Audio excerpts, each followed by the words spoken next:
সাগর উত্তাল, সৃষ্টি হয়েছে গর্ত, তার উপর উল্টো স্রোতের টান বেশি।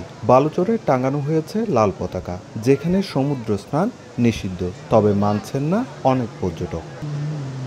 সোমবার দুপুরে কলাতলী সৈকতে লাইফগার্ডের আওতার বাইরে গিয়ে গোসলে নামেন দুই পর্যটক। এ সময় সাগরে সৃষ্ট গর্তে পড়ে স্রোতের টানে ভেসে যান তারা।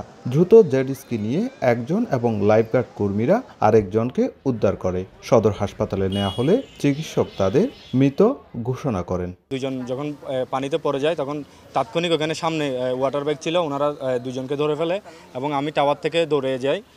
আমি যেতে যেতে একজনকে ওনারা টেনে এসে উপরে তুলে ফেলেন, আরেকজন পানিতে থাকেন, ওনাকে ধরে আমি নিয়ে আসি উপরে। তবে পর্যটকদের অভিযোগ, লাখো পর্যটকের সমুদ্র স্নানের নিরাপত্তায় নেই পর্যাপ্ত লাইফগার্ড কর্মী।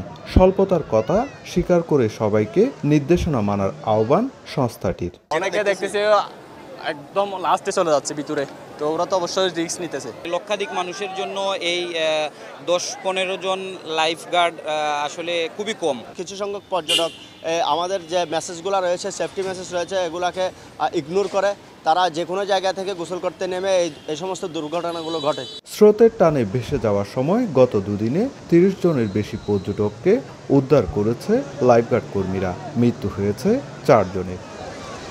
সুজাউদ্দিন রুবেল, সময় সংবাদ, কক্সবাজার।